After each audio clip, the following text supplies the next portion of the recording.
নীতি ৰেচিপি হৈতে মই মামনা আপোনালোক সকলোকে মই চেনেলটিলৈ স্বাগতম জনাইছোঁ। আজি আপোনালোকৰ মাজলৈ লৈ আহিছোঁ কলফুলৰ সৈতে মুৰ্গী মাংস ৰেচিপি।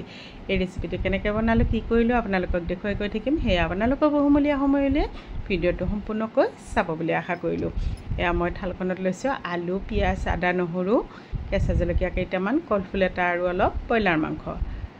আৰু এইফালে লৈছোঁ মই মছলা, জিৰা জালুকৰ গুড়ি, ধনিয়াৰ গুড়ি, গৰম মছলা গুড়ি, পাঁচফোৰণ আৰু জলকীয়া গুড়ি। এইখিনিয়ে মছলা লাগিব। আৰু আনফালে ডাঙৰ বাউল এটাত মই মাংসখিনি দি লৈছোঁ। এতিয়া মই মাংসখিনিৰ লগত মছলাখিনি ভালদৰে সানি ল'ম। ইয়াতে মই দিলোঁ জিৰা জালুকৰ গুড়ি। জিৰা জালুকৰ গুড়িটো মই ঘৰতে খুন্দি লওঁ।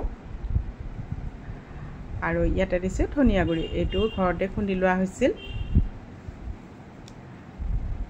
গৰম মছলা গুড়ি অলপ দিলোঁ, জলকীয়া গুড়ি দিছোঁ, জোখমতে মই হালধি দিলোঁ,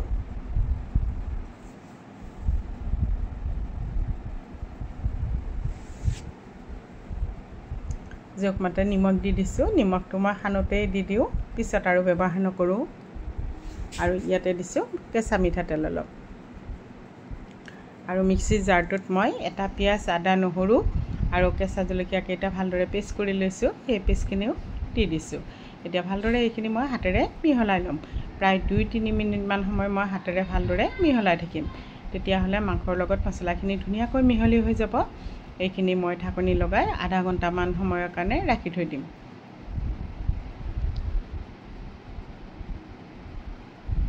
আনফালে মই কেৰাহীখনত তেল গৰম হ'ব দিছিলোঁ, তাতে মই আলুখিনি ভাজি ল'ম।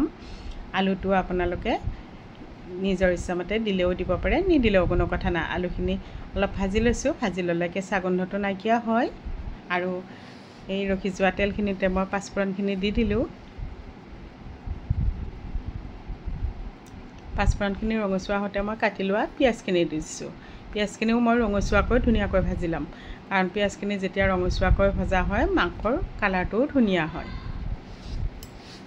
এয়া দেখিছেনে, এনেকুৱা ৰঙচুৱা কৰি মই ভাজি লৈছোঁ। আৰু এতিয়া মই তাত মাংসখিনি দি দিছোঁ। বহুতেই এই ৰেচিপিটো বনাব জানেই, যিসকলে বনোৱা নাই সেইসকলে বনাই খাই চাবচোন, বহুতেই টেষ্টি হয়। মই ব্ৰইলাৰ মাংসৰ লগত বনাইছোঁ, কিন্তু লোকেল মুৰ্গীৰ লগত বেছি ধুনীয়া হয়। লোকেল মুৰ্গীৰ লগত আপোনালোকে বনাই খাই চাব, বহুত টেষ্টি হয়। এতিয়া ঢাকনি লগাই কম জুইত সিজিবৰ কাৰণে ৰাখি থৈ দিম। 5-6 মিনিটমান সময়ৰ পিছত ঢাকনি গুচাই চাইছোঁ যে অলপ অলপ মাংসখিনি সিজিয়ে গৈছে।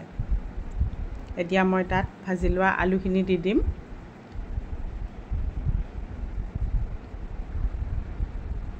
আৰু কাটি লোৱা কলফুলখিনি দি দিম।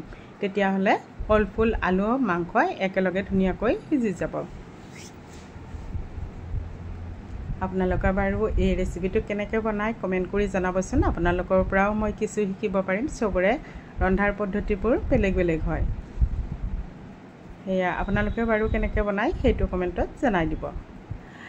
এই ধৰণে পচলাও খাব পাৰি। পচলাও একেধৰণে মাংসৰ লগত খাবলৈ খুবেই টেষ্টি হয়। আৰু কলফুলৰ লগত পাৰ মাংসও খাব পাৰি। পাৰ মাংস খাবলৈও বহুতেই টেষ্টি হয়। এইখিনি মিহলাই ল'লোঁ ভালদৰে। এতিয়া ঢাকনি লগাই মই সিজিবৰ কাৰণে আকৌ কম জুইত ৰাখি থৈ দিম। প্ৰায় 7 মিনিটমান সময়ৰ পিছত মই আকৌ ঢাকনি গুচাই চাই লৈছোঁ সিজিছেনে নাই।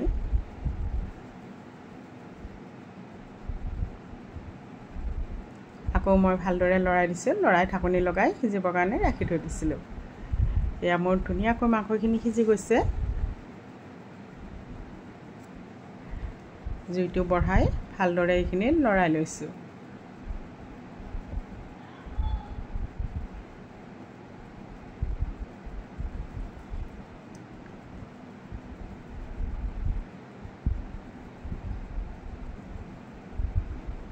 এতিয়া তাত মই গৰম পানী অলপ দি দিম। বহুত বেছি নিদিওঁ, অকণমান দিম, যাতে কলফুল, আলু আৰু মাংসখিনি ধুনীয়াকৈ এটা গ্ৰেভিৰ নিচিনা হৈ যায়। ইমানখিনি মানে পানী দিছোঁ। এতিয়া এইখিনি ঢাকনি লগাই মই ৰাখি থৈ দিম। কম জুইত প্ৰায় 10 মিনিটমান সময়ৰ কাৰণে ৰাখি থৈ দিম। এতিয়া মই ঢাকনি গুচাই দেখাই দিছোঁ। আৰু এইখিনি ধুনীয়াকৈ মিহলি হৈ গৈছে, ধুনীয়া এটা গ্ৰেভি হৈ গৈছে। মাংসখিনি মোৰ ধুনীয়াকৈ হৈয়ে গৈছে। কালাৰটো দেখিছেনে? দেখিব ধুনীয়া হৈছে, খাবলৈ খুবেই টেষ্টি হয়। এবাৰ আপোনালোকে বনাই খাই চাবচোন। এতিয়া মই মাংসখিনি বাউল এটাত নমাই ল'ম। ভিডিঅ'টো চাই কেনেকুৱা পালে কমেণ্ট কৰি জনাবচোন। যদি ভাল লাগিছে ভিডিঅ'টি লাইক কৰিব, শ্বেয়াৰ কৰি দিব। আপোনালোকৰ বহুমূলীয়া সময় উলিয়াই ভিডিঅ'টো শেষলৈকে চোৱাৰ বাবে অশেষ ধন্যবাদ। আকৌ এটি নতুন ৰেচিপিৰ সৈতে মই মামন কিটচেন আপোনালোকৰ মাজলৈ আকৌ আহিম। আজিলৈ এৰিছোঁ, বাই বাই।